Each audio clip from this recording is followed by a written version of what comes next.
So it is time for Corner Talk, and I am here today with Darmin De'flern. Darmin, we're back. Hey, we are the originals. I was going to say this might seem like a repeat for those tuning in, and it kind of is, but things are a little different this time. Darmin and I were on the premiere episode of Corner Talk about 2 weeks ago, maybe. I don't know when Laura's going to air this, but anyway, we're back. We're back again. This time the tides are turned a little bit. Last time, Darmin more or less moderated the episode and took care of myself, and now it's time to return the favor. Before we get into that, I just want to give a shout out, as always, to Laura Guerra. Corner Talk is presented by Laura Guerra's Facebook group, the Original Music Makers and Listeners Corner. I want to give a shout out to the admins, TJ Johnson and Keith Eastwood. So basically, without these guys, you and I wouldn't be here right now. But anything you want to add to that? That's absolutely correct. And yeah, it's through them that they give us this opportunity, and I'm really enjoying it. So this is fantastic for me. They give me that opportunity. So I'm very thankful for them for all that they've done. And not only that, they've, given me support as well. And they've given me feedback on the episode. And which is the type of thing which the group does all the time anyway. And that's, helped me, give me confidence. And I really enjoy myself. I'm enjoying myself a lot more than I thought I would, to be honest. Why is that, do you think? Did you go into this with any kind of expectations or...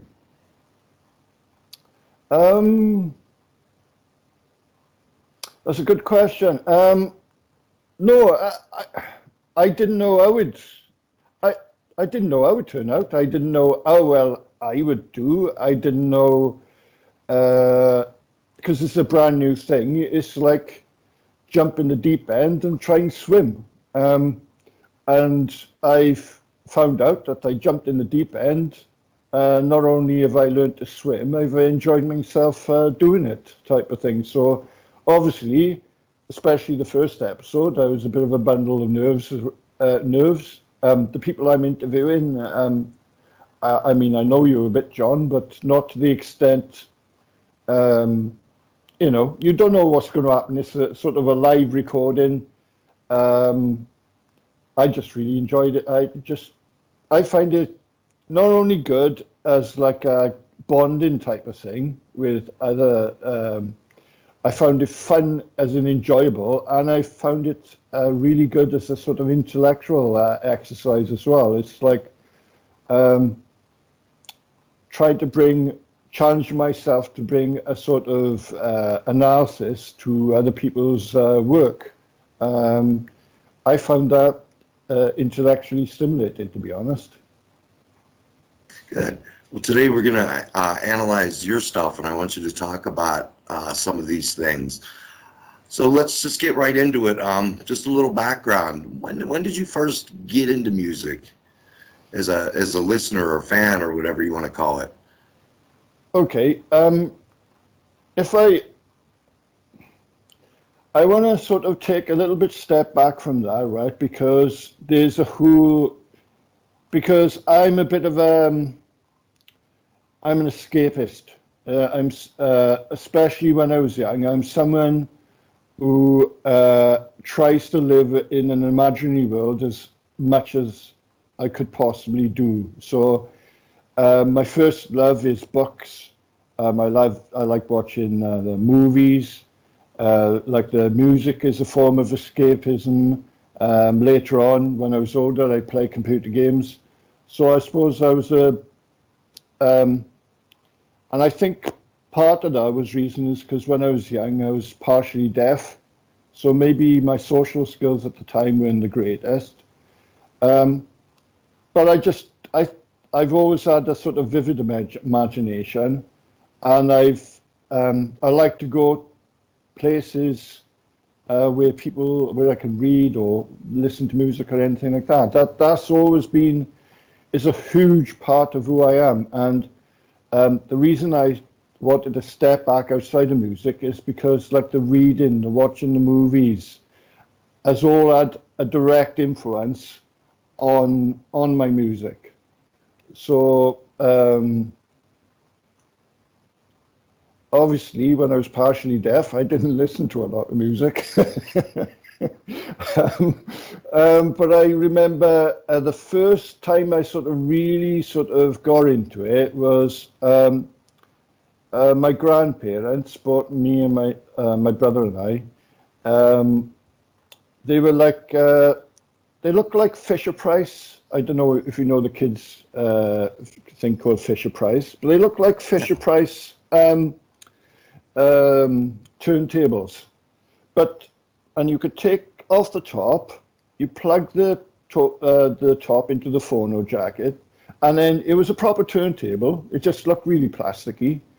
Right. And I had some secondhand. We had two new ones. I think I had something like the album hits of the year. So there's one song from each of the albums that were hits for that year. And my brother had something like Now, whatever the year was, I can't remember which was the actual pick of the top of the pops type of thing or whatever, like. So I listened to like various music for the first time in my life, like I think Tears for Fears were on there, the Voyage, like a French guy was in he done an album, so I listened to that. It was a really good collection of all types of music, and then because I was fairly poor, I tended to have like secondhand albums were given to me, like. So I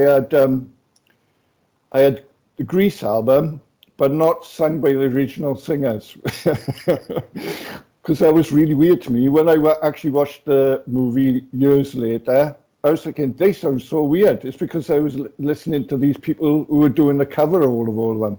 And I knew that album from back to front. I could sing the whole of the Grease album. I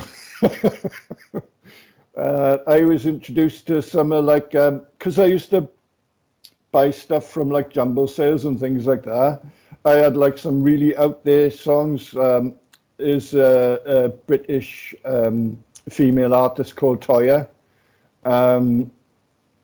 And she was like a pop punky type of thing. And I liked the B-side. It was very sort of rebellious, very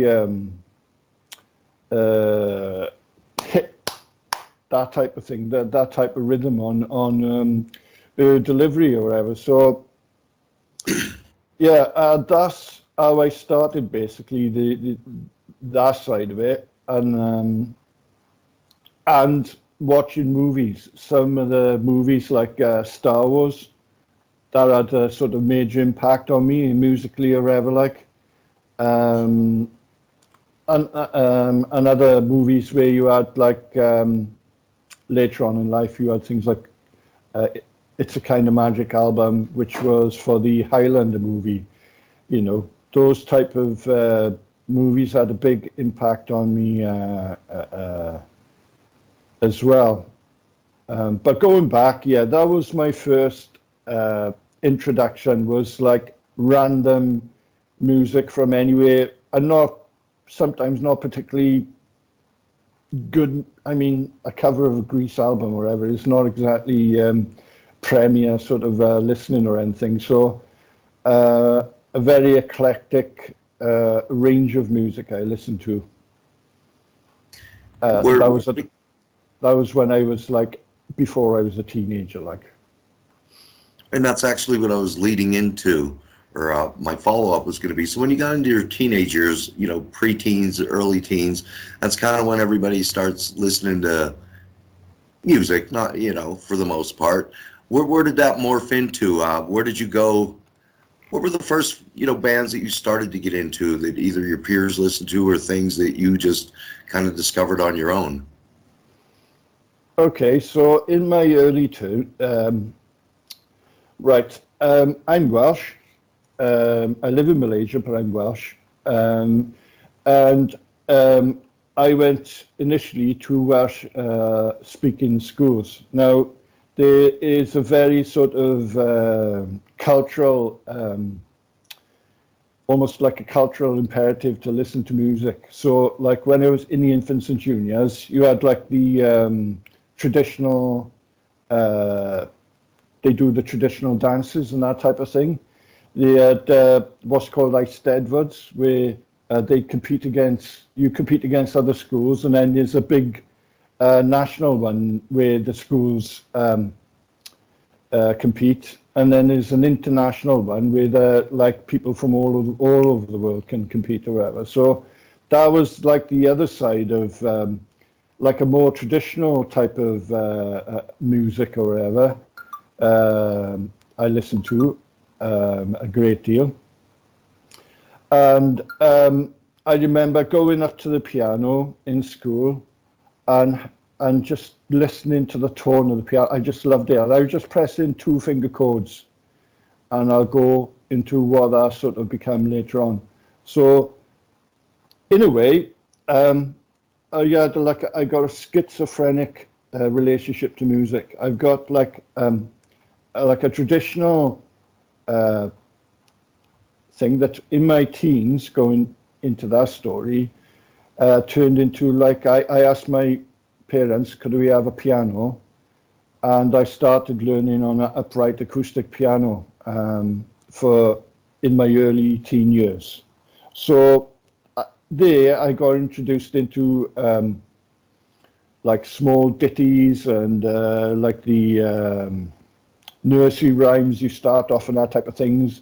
But then sometimes it's like dumbed down classical pieces by the greats like Bach, Beethoven, Vivaldi, whoever you want to think of, or whatever. Like, my first rock concert moment is my piano teacher playing Green Sleeves on my own upright piano in my living room, because pianos can be really loud if they're in enclosed spaces, and he was hammering it like so. This wall of sound was hitting me, and it was almost like an out-of-body experience. Like it was absolutely beautiful, or whatever. I really liked that. So that was like, I've always now had that side to me, like that classical type of thing. Even though the methods of teaching didn't get on, I didn't agree with me, because later on in life I discovered I was dyslexic. I found it very difficult to read music, but I could play by ear fairly well and everything. So I faked it through to about grade 3, where I was opening the book, I couldn't read what it was on there. I was just playing from memory, basically. Yeah, because the piano teacher, the second piano teacher I had said, you're not any better than you're not practicing.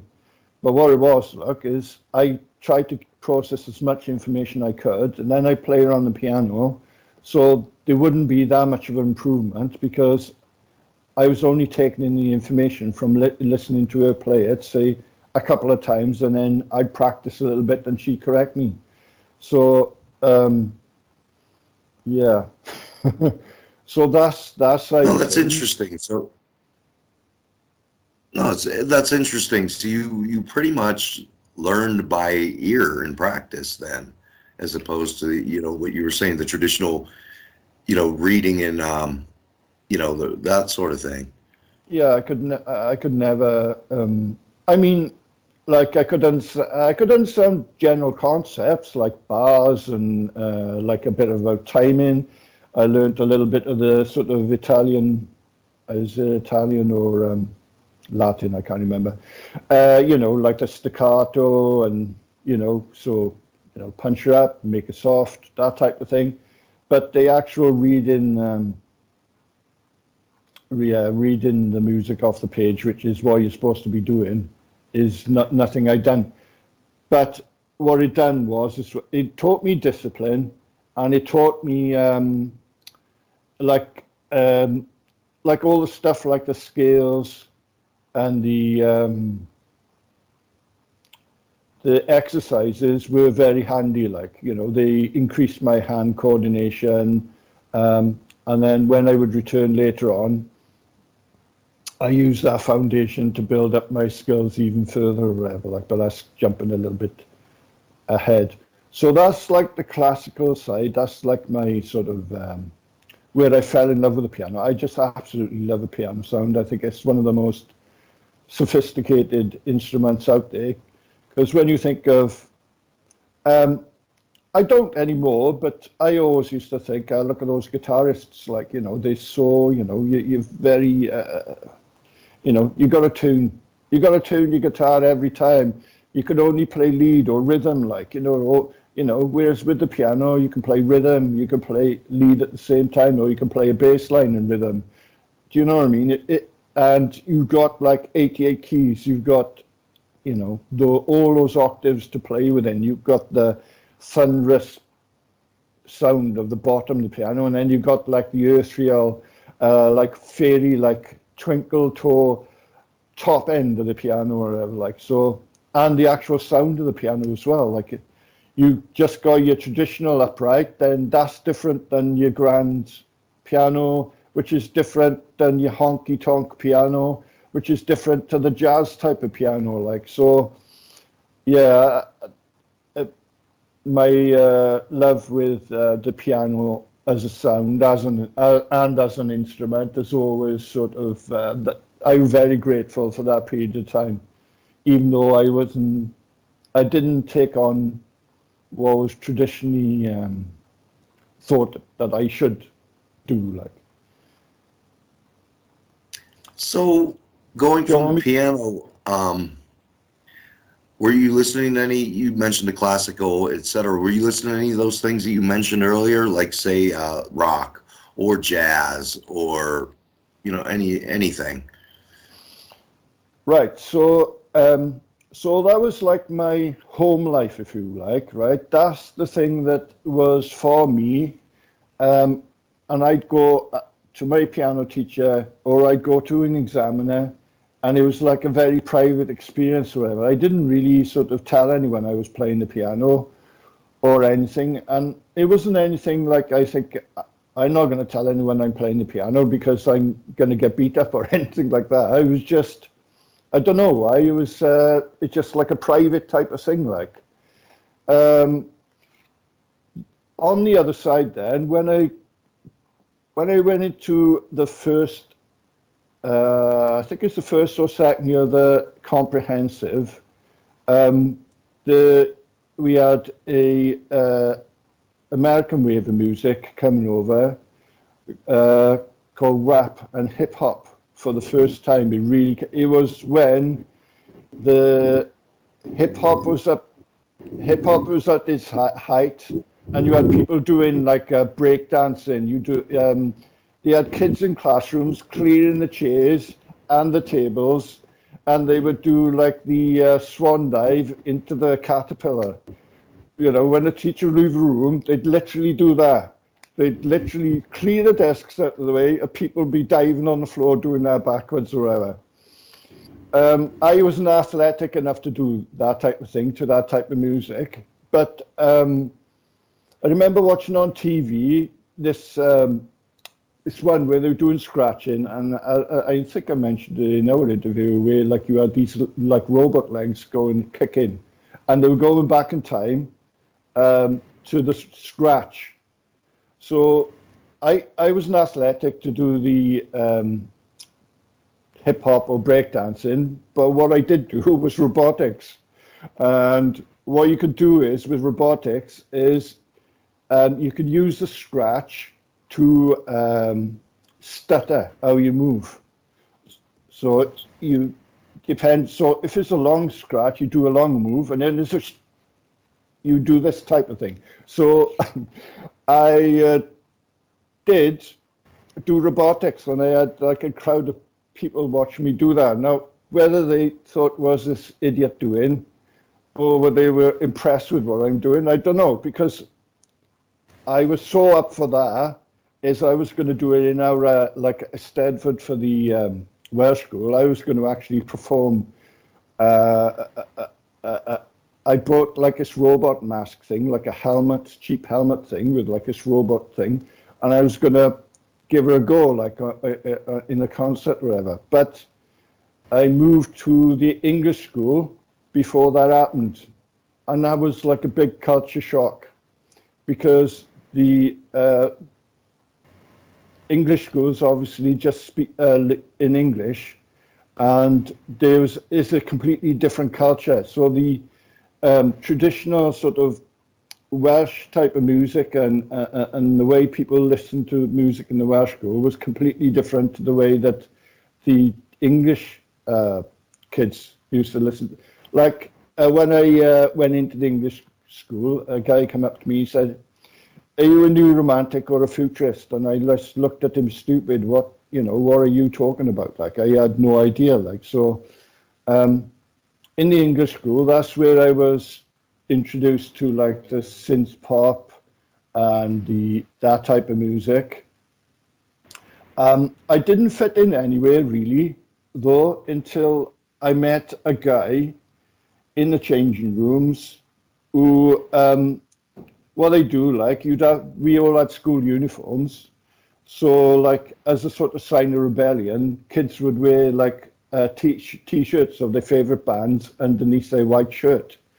So this guy had a Dio t-shirt, and it was the Holy Diver one with the sort of you had the creature like this with the drowning priest, wasn't it? So I just went up to him and I said, "What's that all about?" And I started talking to him, and I made friends in the metal community or whatever. And through them, then I got introduced to like Dio. We had guys who, it's really weird, like you had guys that were like really hot on one band and wouldn't buy much on else. So you had one guy who was into AC/DC. That's all he listened to, AC/DC. We called him Basin because he had a mullet, but it was like a basin cut with it. And then we had this, then this other guy listened to all like the general type of stuff, like the Motley Crue, the Dio, and Wasp, Def Leppard. Then you had the one guy then who was hardcore Metallica, and that's all he would wear, this Metallica t-shirts, and all he'd listen to is Metallica. Maybe Bon Jovi if he really twisted his arm. And then his older brother then would listen to nothing but Slayer. And lastly, you had this one guy who was into Iron Maiden, and he invited me over to his house, and his walls were full of like picture discs of all the different Iron Maiden things, and that's where I got my sort of taste of the music. But also, especially with that guy with the Iron Maiden thing, because he bought everything, I used to get like the artwork and stare at it for ages, like, because the amount of detail in the albums was incredible. Power Slave in particular, with the Egyptian one, so much stuff in it. So yeah, that's where my sort of metal thing is, and that's where like the synth pop as well, like, is basically mixing with different people in different classes and taking on their music. And I was quite poor, so I couldn't really afford to buy my own stuff. So I was listening to stuff that other people were listening to, like, which was in a way great, like, because I was in a school where people who liked everything, like, and they had music classes, and the teacher would come in, and we'd have to get the recorders out, but we were actually playing like maybe one of the modern pop songs and stuff like that, like. So you mentioned the guys that would listen to like one band. See, I was always a little, I mean, I have my favorites, but they changed from week to week or month to month or whatever it was, and it was usually a lot of times my new album or whatever. You know, I'd get a new something, and that would lead me in a different direction. Were you like those guys? Did you have like one main group that you listened to, or were you more on my side of the fence where you kind of mixed it up a little bit? Because to me, there was just so much stuff to listen to. I found it hard to just focus on one or two bands, but I know exactly what you're talking about because I had friends like that as well. I think like I didn't really. I think it was a financial thing as well, because if you got the money to buy your own albums or whatever, like and you got the money, but you haven't got tons of money, so you got to invest in something you know you're going to like. So I think the people who, because we're all working class people, but you still got some money in working class. They had enough money to buy the albums or whatever, so they would buy Iron Maiden. The guy who liked Iron Maiden would buy Iron Maiden because he knew that he liked that Iron Maiden thing or whatever. And then he could go to school and say to the Metallica, I got the best album ever. Look at this artwork. Your Metallica Black album looks crap compared to my, look at the detail on this. Yours is just black. What's that all about? So you had a bit of that, like, but yeah, I was exposed to all of it because I'd go around their houses listening to what they were into. I couldn't afford to buy any of that type of stuff when I was in school. So, yeah, I sort of had no option in a way to sort of specialize anywhere or whatever. Like, the Slayer stuff was a bit too heavy for me at the time, to be perfectly honest. Like, I sort of used to look at him and, oh, you can listen to that stuff and like it. And a lot of us were like that because he was a year older than us, like. But like things that sort of really the Wasp. I can't remember the guys, the singer's name. Like he's got a really sort of say Richie Black is his name, the Wasp singer. The Wasp, Blackie Lawless. Blackie Lawless, aye. Yeah. He's got such a distinctive vocal or whatever that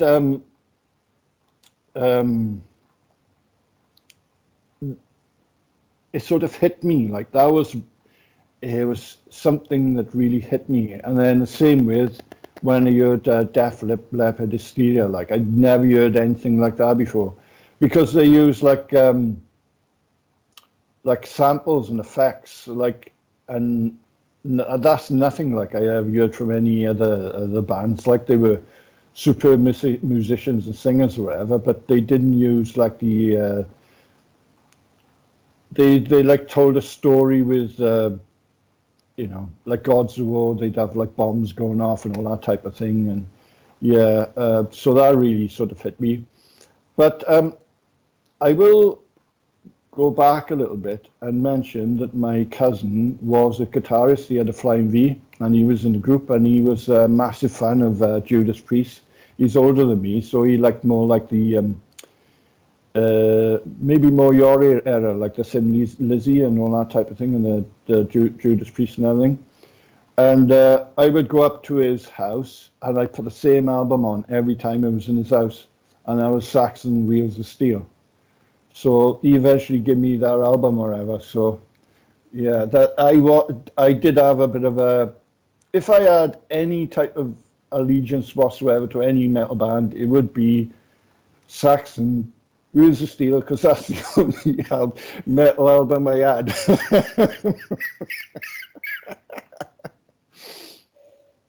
Saxon never really gained the stature here in the States as some of the other bands.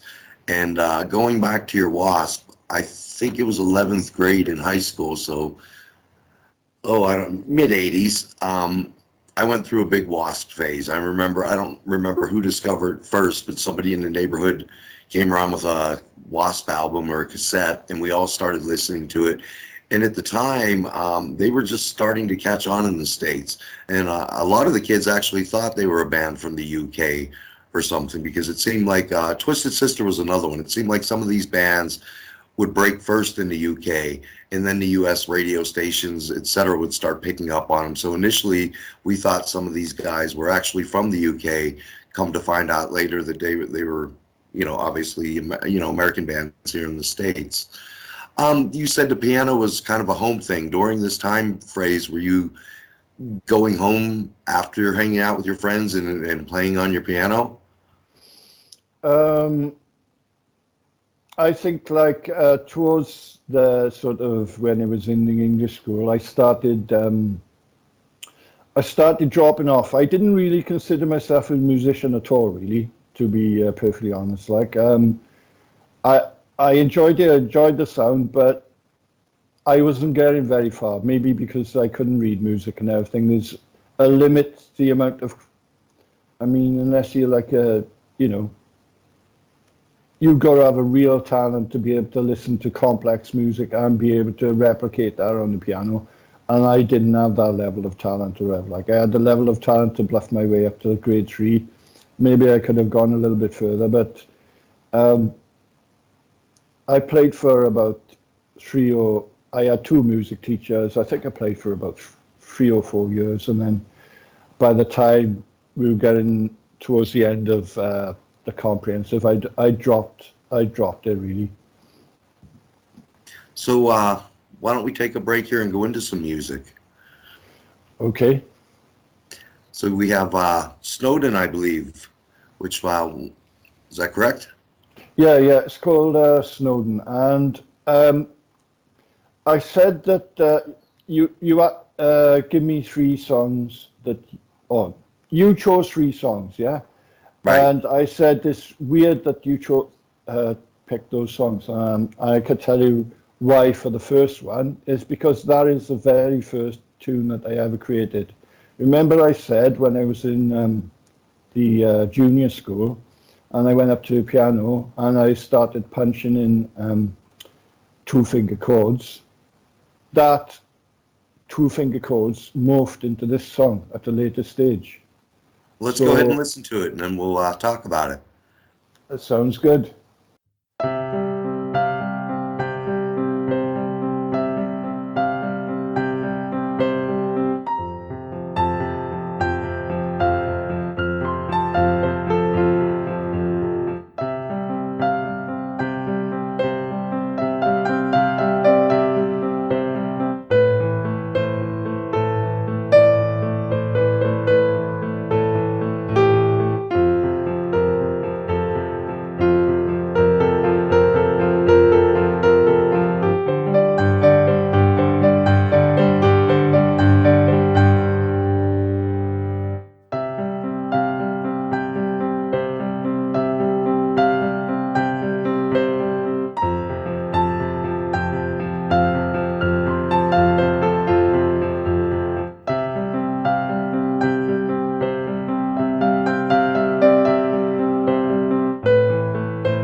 So I did pick that one because you mentioned it was your first one. So Right, okay.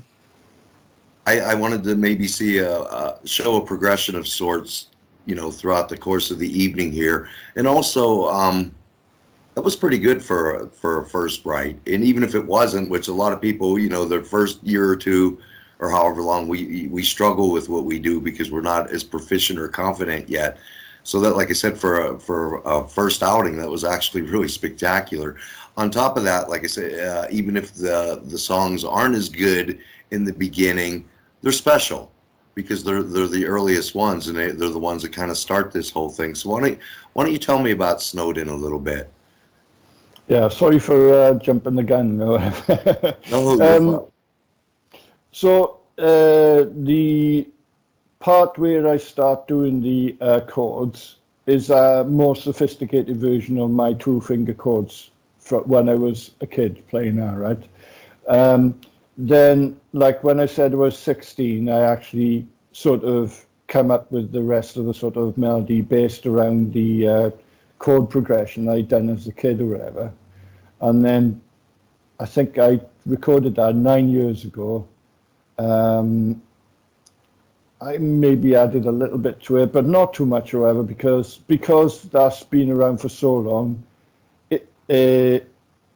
Whereas a lot of my music is,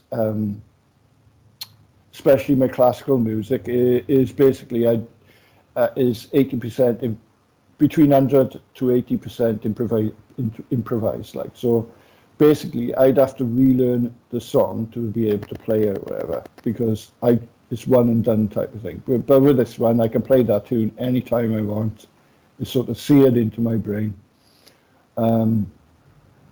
So yeah, I don't know what much else to say about it or whatever. Just to say that the way that I play the chords with the I jump right from like what you call normal chords to like they call sus4s, which is like suspended. It's where you go from like a straightforward chord, which is like a da, to like a you've got two in the chord. You've got two notes which are like right next to each other, which gives like a discordant sound, right? And then what happens is when you bounce between the discordant sound and to the a straight sound, the straight sound sounds that much better because the discordant chord was just there before, and I tend to use that even though it's my first tune. I've carried that in a lot of my other music, like. I like it. I chose it also because, like I said, the progression thing, but this is just a piano, just you and the piano. It's stripped down. There's, you don't have any overdubbing. You don't have all these other instruments or other tracks going on. So it's actually just beautiful in its simplicity. Were you aware of that at the time you were writing it, or was it more just a sort of finger exercise for you? Because there is some melody and some emotion in it. And any thoughts on that end? Yeah, right. I used to come home and sometimes I was stressed out from work, and I would I'd just get my keyboard out and I would start playing something and I think, oh, that sounds good. Then I press record, and then I would use the thing that I created as like the hub, and then I'd improvise everything. And then when I start to think, right, okay, that improvisation needs to come back to the initial thing, and then I go back out again, I do that. So it was like a semi-structure, but it was enough there that I could go off and do whatever I wanted to or whatever. But this track is, no, it's basically a rendition of something I built up over years. Like I started it as a kid, and I didn't really finish until I was 16. So as my skill with piano sort of grew or whatever, even though it's still a very basic tune or whatever, like I was able to add like arpeggios, more complex chords, and some bass notes and bass chords. So, but obviously, if I'm playing that piece as well, and a lot of the other pieces, I play with my eyes closed. So that's where the emotions come in. the music is playing me as much as I'm playing the music, really. So that's what I like about classical music, is that if you want to sort of slow down, you can slow down. If you want to speed up, you can speed up. If you want to go high, you want to really smash the keyboard because that's what it requires. You can. If you want to have a really dainty type of sound, you could do that as well. It's a lot more free flowing than a type of structure than you would have in like a band. A band, is basically got rules, fairly can be quite rigid rules or whatever. Like, and you don't hear many tempo changes in songs. Tends to be the exception rather than the rule. You don't get. I mean, you do get some songs that are louder and then softer, but again, that's pretty rare or whatever. Like, you know. So, yeah, I tend to. I would say that the classical stuff is more emotion based, and because it's quite basic, it's just like it's like trying to get my soul into music, basically. So if you're hearing that from, which is probably my most rigid of piano tunes, then I probably succeeded in what I was doing or tried to do. I tried to get as much emotion into that tune as I could. Like, You touched on something, getting into your soul, I believe you said. This is kind of a common thing with some of the folks that I've been talking to lately. We're talking along the lines of, you know, like you said, you create something, it's from your heart, it's from your soul. What's it like just putting it out there for the first time for people to listen to? You said earlier, you know, talking about joining the group and how well you would do. Is there any apprehension doing that because it is so personal and it is such a part of you to have it out there and potentially, you know, obviously the big reward is people enjoying it. The downside to that is people ripping it apart possibly. What kind of a thought process or emotion goes into that when you are putting something like this out there for the first time?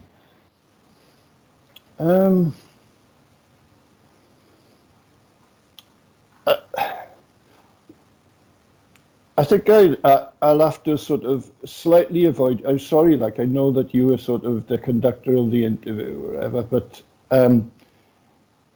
what happened is when I got a job, I met another guy who was into metal or whatever, like, and he was like he used to play with people and everything like that, and I thought, right, I want to really try this, and at the same time, I got into a band called Paradise Lost or whatever. I'd gone to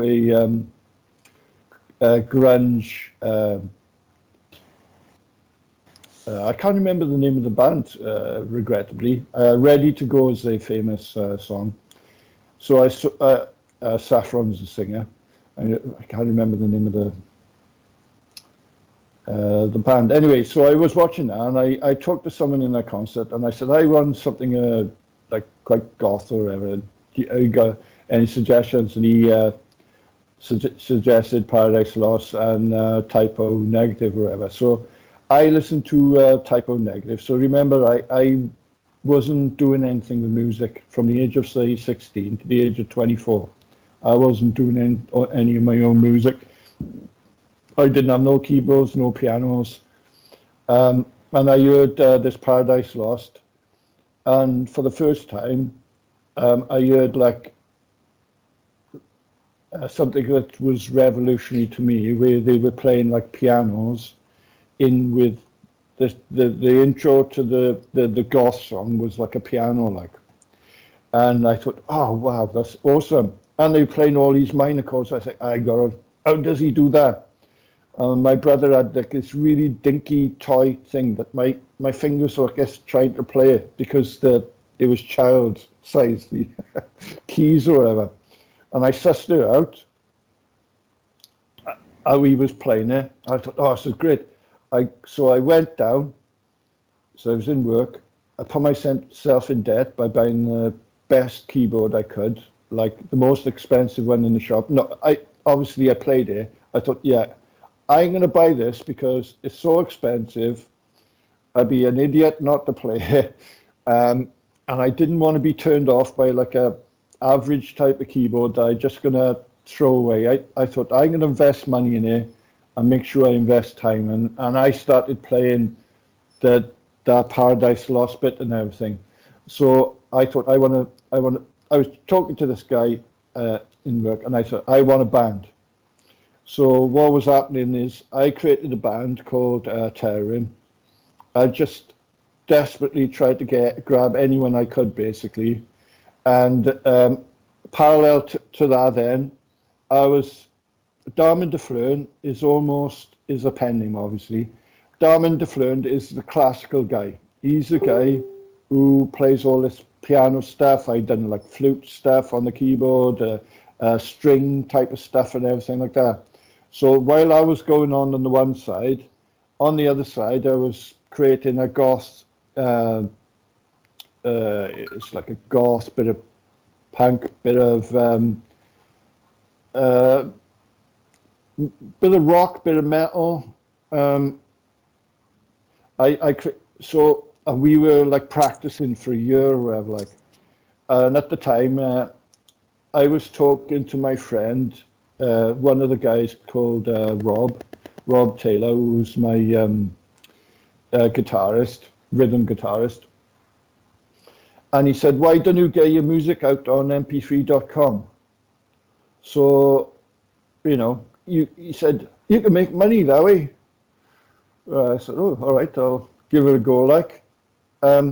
So I created Darmin De'flern because I didn't want to be associated with my music in a way. I'm not that interested in fame or anything like that. This was my thought process at the time, like. So I created a sort of sophisticated classical type name, which I thought I based it on Fleur de Lis from France. And that's how the Fleur is the Fleur de Lis.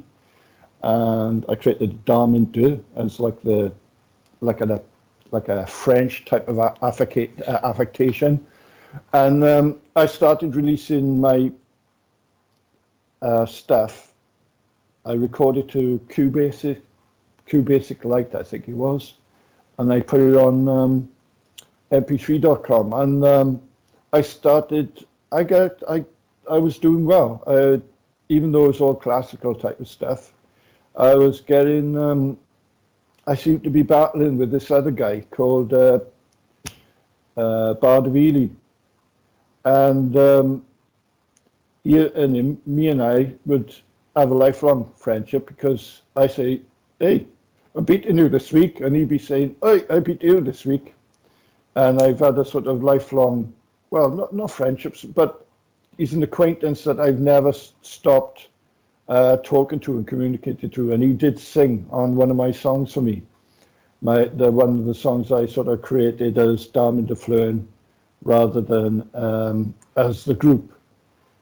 And with the group, I only know the keyboard, so I took the keyboard and I take the songs. I created most of the songs, but I didn't know how to communicate, how to do a rhythm section, how to do the drums, how to do leads on everything. I had to sort of rely on their sort of expertise to sort of interpret my song as best as they can or whatever.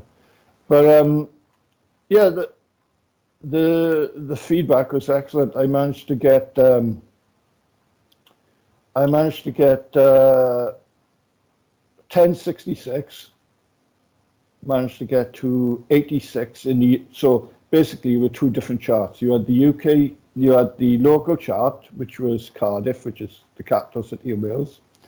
Then it'd go into like the national charts, which is the whole of UK. So I managed to get to #1 in the classical charts in my region. Then I managed to get to like number 86 in the whole of UK. And I was up against Vanessa May at the time, who was at number 36. I think she was the violinist or whatever, like, so professional. She was releasing stuff into the, she was getting into the top 100 in the proper charts, like. So I was really pleased with that. And the one that I done with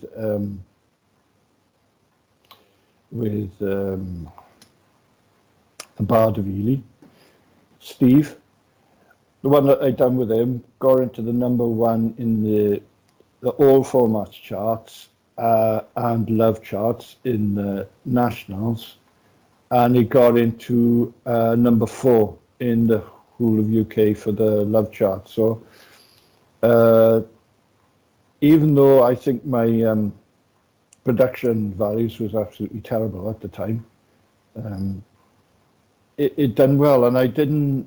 Yeah, no, maybe because I created it under a pen name, it was no skin off my nose, really, to be honest. So you think that pen name kind of gave you a different personality, so to speak? And it sounded like anyway that you kind of started off on a good foot as far as responses, etc. I did, yeah. I was two different personalities. I was Darmin De'flern. That's the stuff that I do on my own. And then, like, the band was called Terrorim. That was me as well, because Terrorim come from like a computer game. That was a nickname that I made for myself when I was playing Counter-Strike and that type of thing, because I like playing the Rambo character. There was a guy on the terrorist side and he looked like Rambo. So I named myself after the terrorist side, Terrorim, and that was the band's name. And so, yeah, I was Terrorim in that, the lead singer and keyboardist in Terrorim. But my my love songs and my classical stuff was Darmin De'flern. So it was two different personalities, and both of them are me, but both of them are not whole of me, like. No, I get it. Two different yous, basically. Yeah. Double the fun. Like you had a good point. Having the band and the Darmin De'flern, you were able to indulge in two different types of music also. So, you know, uncovering two stones there, so to speak. Do you want to get into another song? Sounds good. All right, and I believe this one was Lord of Light. We stand here at the border of light and dark, fearing not the horde arrayed against us. We fight for our people, our freedom and way of life. We stand here and say you will come this far and advance no more. For truly we are the Lords of Light.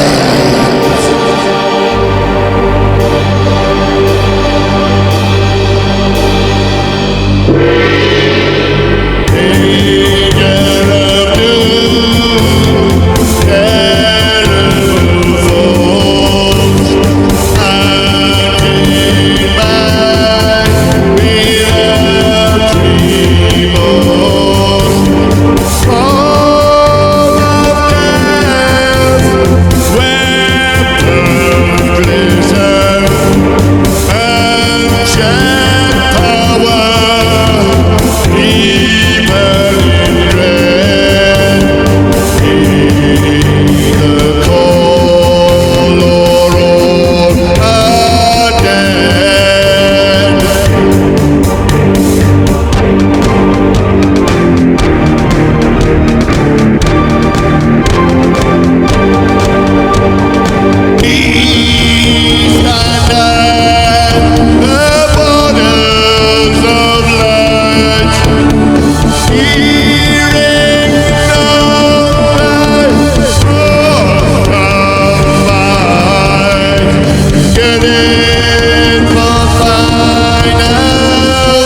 Lords of Light.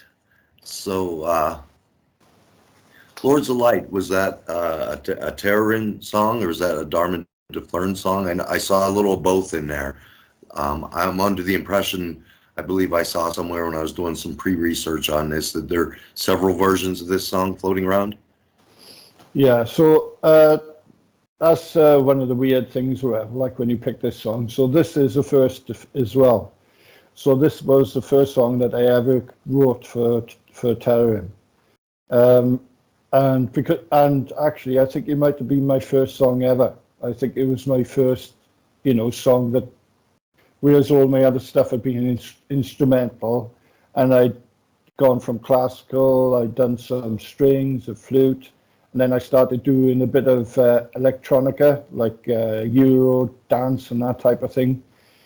This was the first song that I sort of created to be played by the band, and it's quite simple. I mean,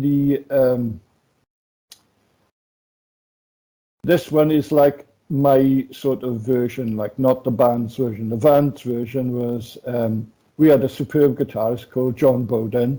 He's rated as number 2 guitarist in the whole of Germany. And he played during the middle 8.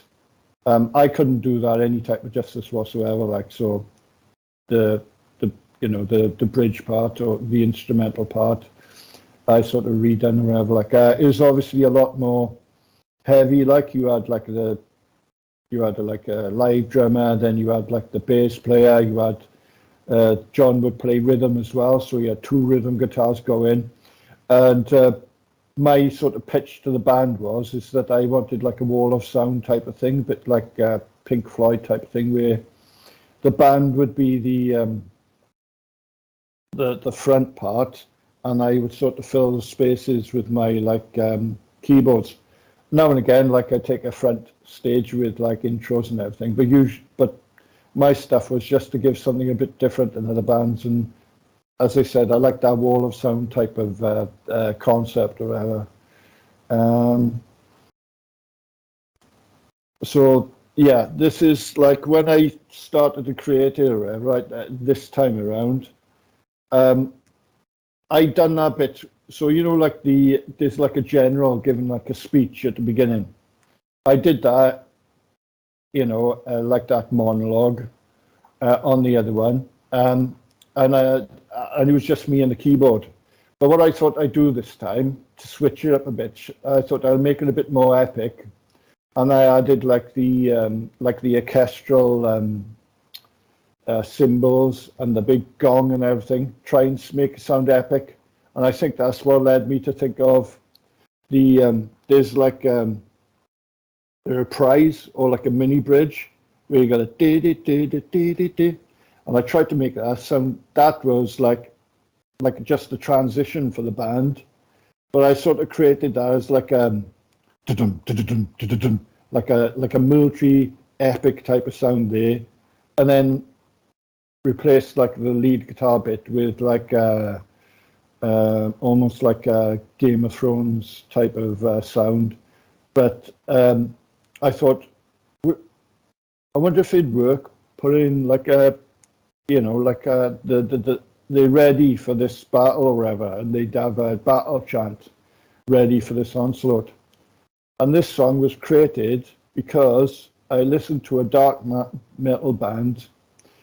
I just bought it on spec because I just liked the album, and they might have been death metal, but it wasn't just about war and everything. It was about killing all the guys and doing terrible things to the women and children, and that really made me angry. So I can't remember if I threw it away or out. So I thought, right, what I'm going to do, you are bad guys.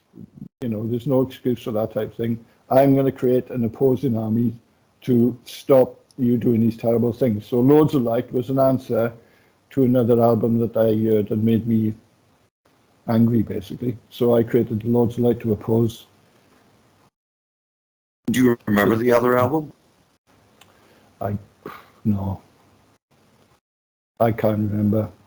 I know, like, they like had a Viking motif and everything, like, and like, I can't remember. I didn't listen to that much. I mean, maybe I misinterpreted it. Maybe I didn't listen to it long enough. But it did its job. It made me angry, and then it inspired me to create a song. So, yeah. It did. It's funny. Everything you mentioned, or not word for word, but some of them were literally word for word what I had written down in my description about the song, because I listened to these songs before. The last couple days before we got together, I listened to them again so that they were fresh in my head and I would have some talking points. But it did strike me as kind of it's funny you said Viking, because my first listen the other day, I listened to it about 3 or 4 times in a row and kept adding to my description or listening for different things on each listen. But my initial description that I wrote down was something along the lines of like Scandinavian symphonic prog metal, if there is such a thing, which I believe there is. And that's funny that you brought up the Vikings, because to me, I think on my further notes, I actually scratched out Scandinavian and was just going to leave it open. But like I said, the first impression, and maybe it was the video with the snow and all that, it put me in that kind of mood. You mentioned the word epic, and that was kind of, I didn't use epic literally, but I think I wrote down another word you mentioned was symphonic, because it was epic in that sort of a thing. And to me, it was a metal song. You don't have to have a distorted, overamped guitar to be metal. And obviously, that a lot of metal is based on classical influences, and a lot of these Scandinavian or these European prog metal bands do, like you said, the keyboard intros and such. They do incorporate a lot of classical elements and classical instruments alongside the guitars and the basses, etc. So I did catch all of that from the song. The lyrics, like you mentioned, for me listening to you, the stuff that I heard, they're not very typical lyrics from you. They're very strong, and having that story behind it puts it in a different perspective. I'll have to go back and listen to it again now and pick up on that. It sounded like a very fun piece to put together, with all the different elements and moods, and just, like you could sense, the anger building up, and the, all those emotions where it came through in the music. Was it fun to put together, or was it actually kind of a difficult process? Well, right. If I go into a little bit more thing, because I don't know if you noticed or whatever, but if you have a look at what I tried to do is make it as military as possible, even when writing the lyrics.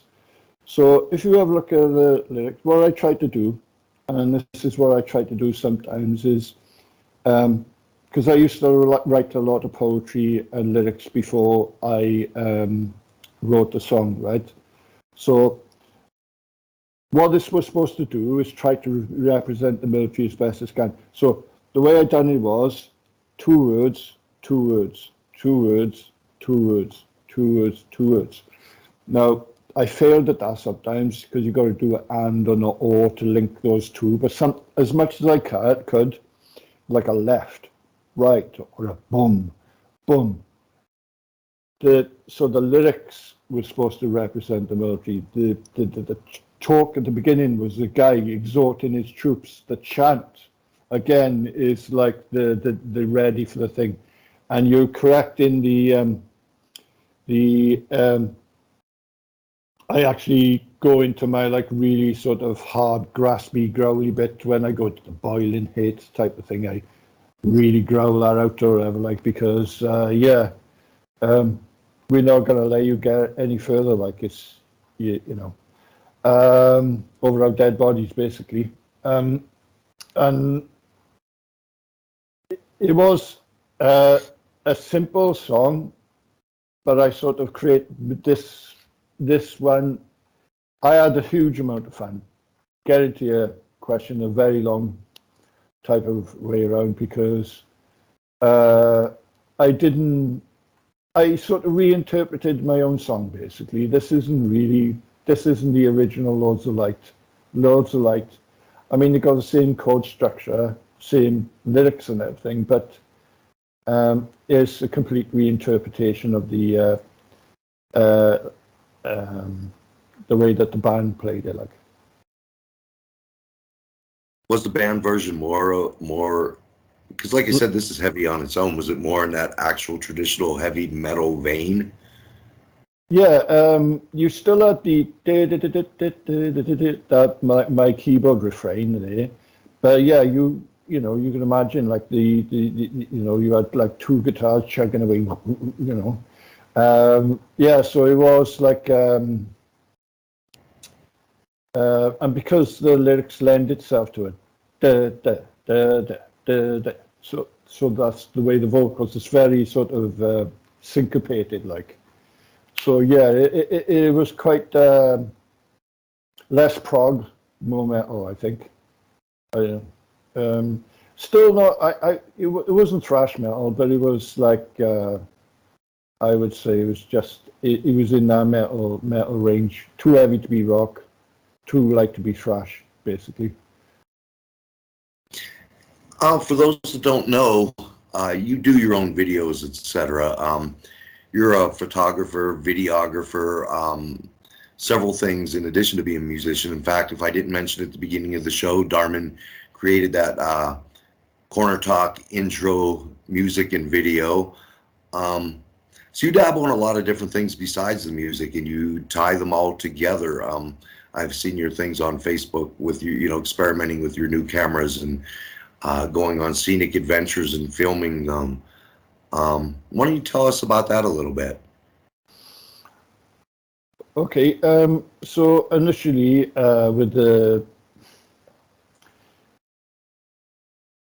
just to say like that, all I wanted to sort of do is play music, give it, and especially the band stuff, give it to the band. We'd create these sort of songs together, and I was sort of happy with that, like. When the sort of band folded, it was only just over a year, I think it was. I couldn't rely on other people. We did have some studio time.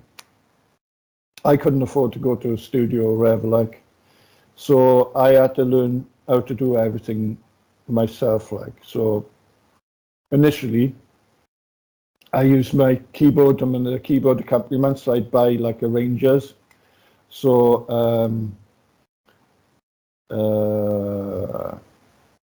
some of my love songs, a lot of that stuff is not me. It's the arrangers from the keyboards, believe it or not. The drums, everything.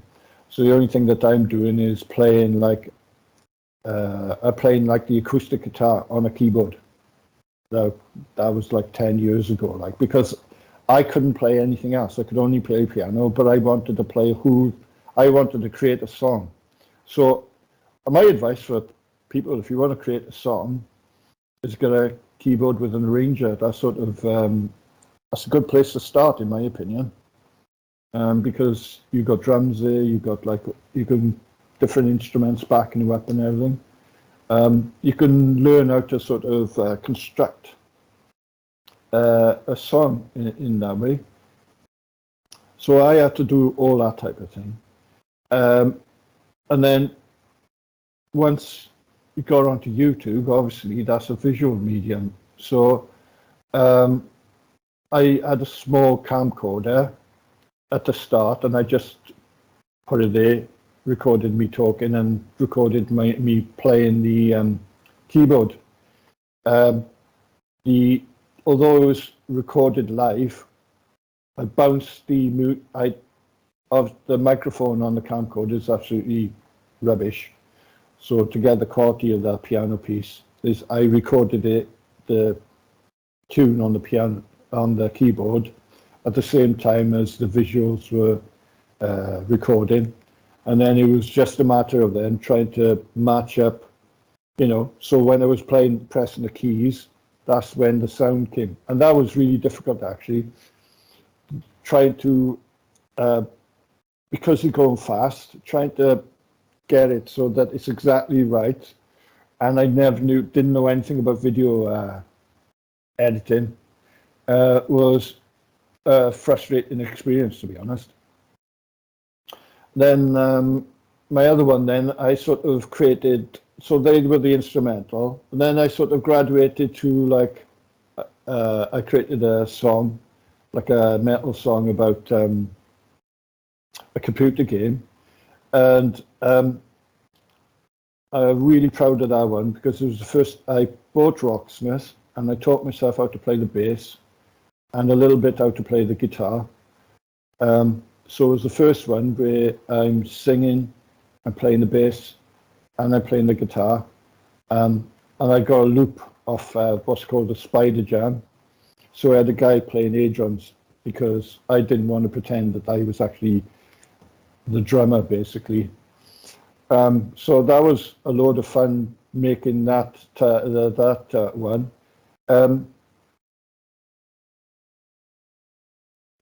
So what happened is that I found that I was getting copyright strikes on virtually every single song that I submitted to YouTube.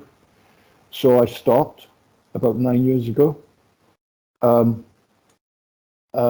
released now and again or whatever, like, but it wasn't until about 6 months ago that I seriously thought, right, I'm going to have another go and really try and do it. Like, by the way, I won all my copyrights. The thing is just the hassle of, I don't know, it just got me down for some reason. I think I'm making all this effort to write original music, and I've got this platform, keep on telling me that people are claiming that the music I created is theirs, like, and I've got to sort of argue back and everything like that. It's like, it just enraged me, to be perfectly frank or whatever.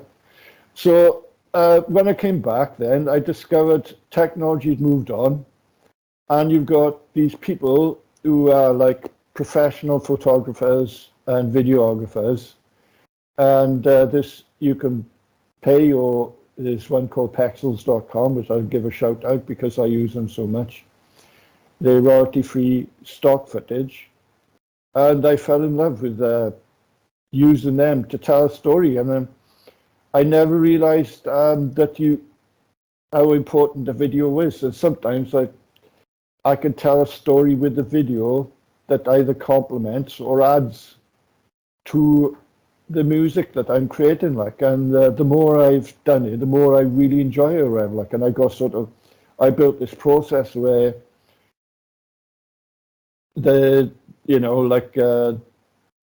I'll pick some element of the song and I'll create the video out of those elements, and then so that it gets a theme with loads of light or whatever. I mean something like a Rorke's Drift film, or The Wall, which is another movie that was that type of thing would be ideal or whatever. Like, but there was nothing like that out there. So what I done is I thought, right, you're on the borders of light and dark. What type of thing is a border or whatever? I thought, right, why don't we do like a snow type of thing where they're on the borders. Maybe it was Game of Thrones that sort of subtly influenced me. I don't know, but I just thought, yeah, there's a border. There is a border between the ice fields and like the warmer climates. So why don't we sort of do that as the backdrop of the video or whatever? And as you said, more recently, I want to do my own. I want to graduate to do my own music. So I'm still the Corner Talk introduction, it has got some of my own footage, but it's also got some stock footage here. It's mixed. So I haven't sort of graduated to really doing my own one, but I hope that I will eventually. Or I reached out to my niece who could sing and everything, and I basically want to do the music, get her to sing in there, and I want to do the music video with the go to locations and do the music video. I see if that's something, because I genuinely love that side of it. I don't know, it's not something, I mean, when I first started, it was just something to look at, so you got something to look at, but now And I'm getting compliments. Sometimes I'm getting more compliments on the videos than I am the music, which is, a bit strange, like. You have a very visual way of writing music, if that makes sense. The audio lends itself to, it almost puts pictures in your head, so it does go well with the videos. And I mean this in the best way possible. When I listen to a lot of your music, it almost seems like you would be good. I don't know if this is your intentions or not, but you would be good writing soundtracks for movies, or short videos, or even like with the Corner Talk thing, just these, which is something my brain doesn't think like that musically. I can come up with little snippets, but like the Corner Talk thing, just a commercial introduction for a product, or in this case a program, which it still requires the talent of music, of course, but like I said, it's a different mindset altogether. Are you aware of that when you're writing these things? Is that something that does interest you? No, it's more like I like experimenting with music, and I like challenging myself. So, like, when I said loads of like that, the way that I wrote the song, and then I said I wanted to make it military. So what I'm doing in a way is I'm putting myself in chains, but that will leads you to sort of think creatively in how. I used to do CDT in school, and CDT craft design and technology, and that's where I learned. Right, is they give you a problem, you got to solve the problem by building something to overcome the problem. And when I done work, I was a telephone engineer, like, so I had to use, like, there was a problem with the phones. I had to trace where the fault was in the phones. So sometimes I like giving myself like these challenges, or put myself in a box to try to achieve. So that Corner Talk was, I got one. I used to sing to my cat that I got no chicken for him to eat, right? Now I could turn that into a commercially thing. It's because it's to like a 12-bar. It's like, I got no chicken for you to eat. I got no chicken for you to eat. But if you flip that, you could be, I got chicken for you to eat. I got chicken for you to eat. If you want some chicken, come to KFC, right? That was something that I sort of made, because my cat used to go nuts every time it smelled chicken. So that initial thing was like a challenge, like, can I do it? So it wasn't like, whereas like what you were saying about the film score stuff, the 1066 and the other ones are, again, can I write a music that could go into a film score? So there's there's 1066, Return of the King, Knights of Caer Cymlech, and Knights of the Round. And they're like sister tracks. They vary from 6 to 8 minutes or whatever, so a total of like 25 minutes. No.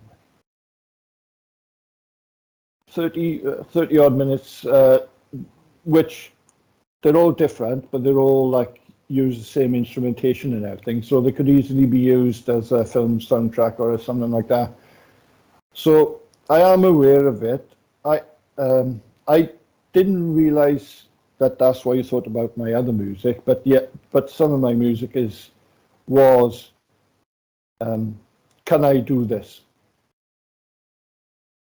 Not all of it, but yes, I like I said, you got these music, and combined with the videos, it's almost like this little mini production where, like I said, it's you're not just dabbling in the music, you're dabbling in the video and the editing of the whole thing. And like I said, when I watch these, it's not a way that my musical brain thinks, and it all works together, and it all blends in to create this one multimedia type of piece that goes beyond just writing a piece of music or doing a video on its own for somebody else's music. Want to do another track? Switch gears a little bit? Sounds good.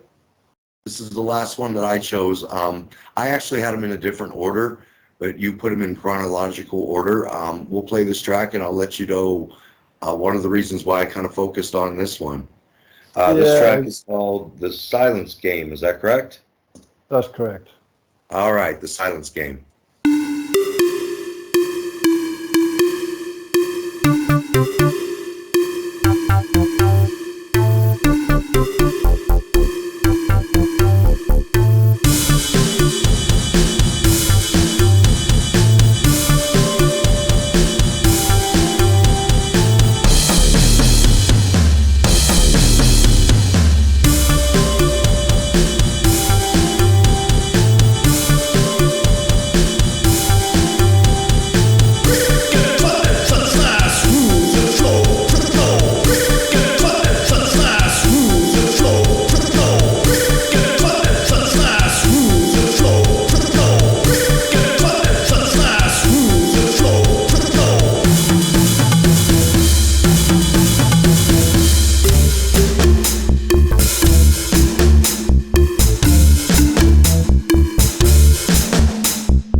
The Silence Game, ladies and gentlemen.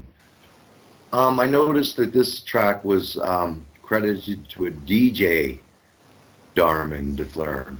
Is that a third entity altogether, separate from Darmin De'flern and Terrorim?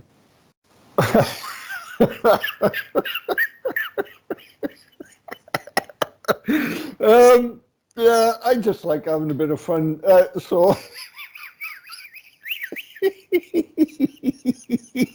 Gotcha there. Sorry. Yeah, yeah, I don't really, I mean, I don't take myself like super serious or whatever. Like, it was a bit hip-hop-y, and I thought I took myself as a DJ instead. On the other one I talked about, like where I put myself as 4 different people, I give myself 4 different names. So I had like Darmin De'flern, because the name of the guitar I was using was an LTD Viper. I give myself Darmin Tepid Water De'flern for the drummer. Instead of like Ice Cube, I thought, oh, I'll use, and then I had Darmin Handlebar De'flern for the guy on the bass, because what I done was I had long hair and I got a haircut so I could appear as a different character, but I kept my moustache. Then I shaved my moustache off, and the last guy looked like with the guy with the baseball cap. And the first guy looked, had like a really, fierce looking heavy metal t-shirt, So, yeah, it's a little bit of fun. A little bit of fun. It is nothing important to it, really. I was just curious. Now, this song, like you said, it is a little bit more electronic, a little bit more digital sounding, for lack of a better word, but it still has those classical elements in there, and those parts that just lend itself to orchestration. Do you want to talk about this song a little bit and your thought process, writing it, and just how this whole thing came about? Okay, yeah. I'd just like to say this is what was weird about your three choices. So the first choice, you said you realized it was my first tune. But then my second one was the first song I ever wrote. This was the first song that I produced when I decided to get serious, and this was the first tune that I used on my MPC live tour, and it's the first tune that I used the stock footage for. So if I'll start on the video thing, is basically I thought, well, it sounds a bit urban, so I'm just going to go for streets. And if I can't go for empty streets, I'll look for stock footage of that. And I stumbled upon the time lapse of the people scurrying or whatever. I liked that, so I put it in. Not a lot, and I repeated the stuff. So I not a lot of thought. Other than I wanted a urban, went into the video, but it turned out well, and I got good reception for it as well. This was another challenge for me. I had the summer money, and I was originally going to get a Behringer wing to increase my sound production. Because of COVID or whatever, I couldn't buy one. So then I looked at what else can I do to get the quality of my music, my sound production up. I looked at Roland Phantom, which is, I usually buy top of the range keyboard every 10 years. And then my last one was Code Chronos or whatever. So I thought, but when I was looking into that, then I just stumbled into these machines that were like an all-in-one. They're basically a music production center without needing a computer. And I bought the AK MPC2 after looking at the various options. So everything on this track, the drums, the analog sounding synthesizers, everything comes from within the actual machine itself or whatever. This was the very first tune I created on my machine. So the prompt is, the challenge I wanted to do is, let's use only this to do everything. So the sound effects, everything. So what I was doing is I was teaching myself how to use the machine at the same time as getting used to the workflow, because instead of just like a linear, like before, I just play from beginning to end. Usually, I might do like a punch and pin punch out on like if I was doing like a bridge instrumental. But usually, I play something straight the way through, because the idea was if I went to live, I could play that live or whatever. But with this, you use building blocks, and you use those building blocks then at the end to create your tune or whatever. So that was something different, and it influenced the way that sounded. And because I had access to all those the other thing about it was I used all bass instruments, so all the analogs sounds were from the bass part of it. So yeah, so I challenged myself to create the tune, and I done it in about a week, and I basically learned how to do the drums, because I've never been able to do drums before. So this is the very first tune that I created my own drum patterns as well. They do sound a little bit wild, to be honest, but I quite like, because I've had people say, did you get a drummer play that, because it sounds that wild compared to the rest of the stuff, which is very precise. No, it's me learning how to use the machine and the drums, basically. And then I put the vocal. The vocals were a bit of an experiment as well, where I didn't, learning how to route my thing and use effects. And I used like the effects to create some of the sound on the vocals. So do you, obviously some songs you said you play some guitar and bass. This one, for example, was more just machinery as opposed to human playing. Is there one or the other that you prefer, or do you like a little bit of a mix of both, or do you just kind of like hopping back and forth and experimenting? Yeah, well, I wouldn't say it's like machine. It's machine sounds, but and I played them but I actually played all the individual notes. Like it's not, so it's not samples. It's not Right. I mean, it's a sample of a note, but it's not a sample of someone else playing it, and then I took the sample and that's it. No, it's all my own original sort of creation or whatever. So as far as I'm concerned, that's just as legitimate as playing the bass guitar. Like you still got to do the timing and everything else. What I found was, like, you got 16 pads on this thing. I found that wasn't enough later on, so I bought myself a cheap MIDI keyboard where I could actually play a little bit more sophisticated stuff, like because I transitioned from the DAW on a computer to this machine. Everything now that I've done, including is done on this machine or whatever. Like, so I record my bass into it, record my guitars into it. I have actually sampled my guitar, like, with chords. So instead of playing chords, I can just press one button. And then other times I play with a guitar. Like, but no, I'm all about experimentation. I think it's just I don't.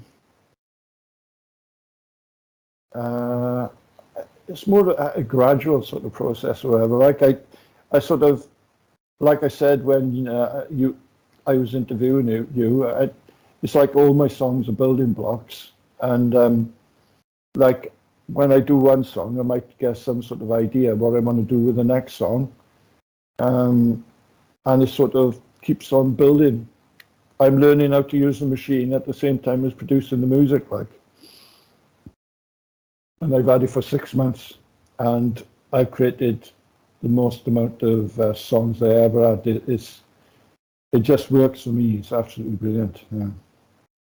Well, something like this, is it easy to learn, or is there a learning curve involved with it? I think it probably depends. It depends on person to person, because when I bought it, I didn't even know. It was a risk, to be honest. Like, I'd done as much research, but I'd never used anything like this before. So there is a learning curve, but I worked in IT before. I'm pretty good with technology sort of systems, or whatever. So it just works for me, or whatever. Like, and what they tend to be used for is sampling, that type of thing. There's been a lot of hits with these machines, especially the older stuff in the hip hop and R&B areas. A lot of the use these types of machines to create You can you got phono in, for example, and you can record like a track in there, and then there's like you can strip away like your whatever you want to strip away and leave the bit, and you can use that sample in a song that you're creating or whatever. That's what a lot of people use it for, to be honest. Like, but I just find this. I mean, it's got its own caveats, like, but for me, it just works so well, and I can just pick it up. I got a bass line. I can stick a bass, and I can create a bass line for myself, so I can use it as a sketch pad. If I ever so I don't forget things. Like with a computer, there's a lot more involved with that than that. So it just really, really works, and it's almost sort of revolutionized the way that my music has changed in the consequence of it as well, because it's a different approach. You get different ideas that inspires you to take your music in different directions as well. Like the Lords of Light wouldn't have been this new Lords of Light. You can get expansion packs. So I bought an orchestral expansion pack, and that's where I got all the sounds of like the giant cymbals and the gongs and everything like that. And it also had the cello, the cello section in the Lords of Light, that come from there as well. So yeah, it's enabled me to do things that I wouldn't have done. Like, it's very powerful for me. If it inspires, then it definitely can't be a bad thing to have around. It sounds very versatile. The intro was done with it as well. Most of my, anything from 6 months onwards, with even some of my old stuff. Like, I said about using my keyboard to create songs. What I do is I record that into this, so the whole track, and then I use the effects, and it really helps. It really spreads it out. It just it's like I use it to master, basically, so it just sounds so much better than it was on the keyboard as well. And then I'll sing over the top of it, but rather than singing from beginning to end, I can be a bit more professional. I do as a producer. So what I do is I chop up the song, and I sing a verse, then a chorus, then a verse, and then I put it all back together at the end. So that's the way I do it. Like, so if I make a mistake, I've only got to redo the verse rather than the entire song. Like, I just think that that helps me to get where I want to go on a sort of, on that type of level, like on the production level. I think we got time for one more song. Like we talked about, I picked the first three. You chose this one. What are we listening to? I couldn't decide, to be honest. It was two, so I'm gonna have to. I got my latest track, which is You, and I got and that's interesting because it's my latest track. But I've also got one called Immortals Lament, which is interesting just because of the way that it's structured and everything. So out of those two, You and Immortals Lament, one is 80s synth pop, and the other's like a goth, 70s, 80s noir type song. I was originally going to say You because I noticed you've been posting it. It's making its rounds, and you've been getting good responses on it. So I thought maybe everybody out there in laptop land or wherever would like to listen to that again. But your description of the other one, that's where we're going to go. How's that? Sounds good to me. All right. So this one is called Immortals Lament. And it will. Have you heard this before, John? If I did, I do not recall. I believe you said this was a new one. It's an older one, but I'm not sure if you've heard it before. So Okay. let's see where we go.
Lament, Darmin De'flern. What could you tell us about this song? What do you think of it? I'm going to put it back to you, actually. Yeah, I like the groove. I was sitting there, I don't know if you could see me in the little box up in the corner. I was kind of jamming along. I like the way it went. I like the changes in it. The ending kind of caught me off guard. Just the way it kind of mellowed back out. It definitely had a vibe going. And once again, like I said, when I listen to your stuff, I can almost close my eyes, even without the video, and have like a little picture of sorts in my head of what's going on. Like I said, you're very, very talented in that way. Like I said, where you could take something that's audio and almost create. You mentioned earlier like a Pink Floyd thing. You almost have like these visual soundscapes going on. Yeah, I like that. I'm kind of glad I went with that choice. I don't recall if I heard it before. Like I said earlier, I don't recall hearing it, but yeah, definitely a good choice. I like that. So like you had two of them that you were on the ropes about. You let me choose one. Why was this one that you picked for me? Picked for us in this case, the listeners. Yeah, because it's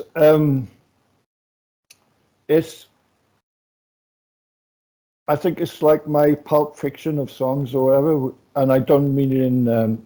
I suppose it is the actual film, but I'm talking more the books type of thing, because it's like a themed song, but it's not exactly something that. It's not like goes straight from beginning to end. Its structure is a lot different. First of all, the entire song is in the key of C. The other thing is that it's the nearest thing I can think of is like oh, come on, the Queen song, where their song was in sections. It'll come to me now. Bohemian Rhapsody. It was got, it's basically different styles of song. Now, it's unusual because it starts with a chorus and then it goes to the verse. Then it's a new chorus and a new verse. So and then the bridge, which should be in the middle, is at the end, just before the outro type of thing. And the intro is actually the bass refrain from the first part of the song and the second part of the song as well. So I did use samples in this one. So I don't usually use them, but I thought I just like to use them for one song. So the samples were actually in the machine itself. So the chugging guitar, the yep, that type of thing, that's all samples. But basically what I do is I do like a stabbing type of effect, so you don't hear the whole sample. So I made them myself by limiting the amount. And it's the same with the lead parts that you hear. The ding, ding, you hear that, but it's actually a whole section. But I'm just using a little bit of the beginning of the thing. The biggest part that you hear is the actual brass section. So the brass section, I'm triggering those samples to create the brass ensemble. So I created that first, the song, but it was in chunks. It was everywhere, and really didn't look like it related to anything or whatever. So I thought, how am I going to get this together? And I thought it sounded quite noir. The instrument I used, that's not a sample. It's an instrument on the machine. But I played it on, I'm not sure if I played it on the keyboard or the pads, but it's a double bass it is. Absolutely love that sound. One of my favorite instruments on there. And how can I get all this together? So what I thought is I create a story about this immortal who's lost his love or whatever, and he's going through the city looking for her, and he's basically trolling the clubs and the bars and the nightclubs, and he's listening to different, as he's looking for this girl, he's listening to this different type of music or whatever, and he references that in the thing. So the lyrics are the inner monologue of this guy as he's looking for this girl. I sort of left it up there for the sort of listener to decide whether that immortal was a vampire or not. There's enough. I just sort of left that up to the thing. So, if he was a vampire, did she actually just walk into the sun? And is he living in denial of that fact? Does he secretly know that's what's happened, but he's living in denial? And actually, the first part is anger and denial, and the second part is like he's walking with her and he's almost talking to her as if she's still there. While he's going around these clubs, he's saying, "Listen to this music. I've never heard anything like this before," and everything. So actually, so the two bits actually represent like stages of grief as well. So it's not only about the story of the guy; it's a story of this person actually dealing with stages of grief because he's lost his companion. We're running out of time. Before we go, what would you like to touch on? Was there anything that we kind of skimmed over or something that we kind of left out that you want these folks listening to us today to know? No, I think basically I should have let you ask more questions and shut up a bit more, to be honest. No, I enjoyed it. It was interesting. That was the idea, was to let you talk and explain some of this stuff. Where can we find these songs? And I will just say something. One thing I'd like to say is that I wanted to create a library of work for myself before I went other places. And one of the other type of places that I want to go is I want to work with people like yourself and like guitarists or whatever. Like I want to do some collaborations because I think I enjoy working with people and I want to get back to that a little bit. So that's what, for future projects, that's what I want to do in the future anyway. You mentioned it in the first one when you were talking to me. Yeah, I'd be up for something like that. We might have to get together and talk about that. So as I was getting ready to end this, I was going to say, where can we find these songs and the rest of the Darmin De'flern inventory of music? Okay, it's all on my YouTube channel, which will be linked below. Some of them, about 3/4 of them are on Rumble as well, which is like I just use as more of a backup type of thing because it automatically takes YouTube and it transfers it over to there. So I use some people that prefer using Rumble for whatever reason. And if you want to listen to my earliest, the band version of Lords of Light and some of the other songs and some of my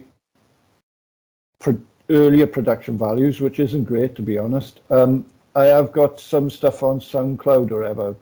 You'd have to look under Darmin. I won't provide the link, but I'm there as Darmin De'flern so that's something that you'd have to do research and try and find. All right. So before we go, I just want to remind everybody, Corner Talk, Darmin and I are kind of, maybe not literally switching off, but basically we're both hosting episodes. It sounds like Keith might pop in and do one here and there, maybe some other folks, but check one or both of us out, preferably both. We both got a wide range of interesting people to talk to coming up. We're just starting to get into this. We're only a few episodes into it, so definitely more to come. I know I have a few things lined up and a few things I've been working on. I know Darmin has been doing the same thing. And just to remind everybody once again, Corner Talk is presented by the original Music Makers and Listeners Corner, probably one of the best if not the best, Facebook group for underground and unknown people like Darmin and I. So I am John Ballistic. You are Darmin De'flern, and I guess we are out of here until next time. Thank you very much. Thank you for hosting me, John. I enjoyed it. Hey, for sure. Thanks for letting me have you. It was a blast. Okay. Bye-bye, everyone. Good night. It's time for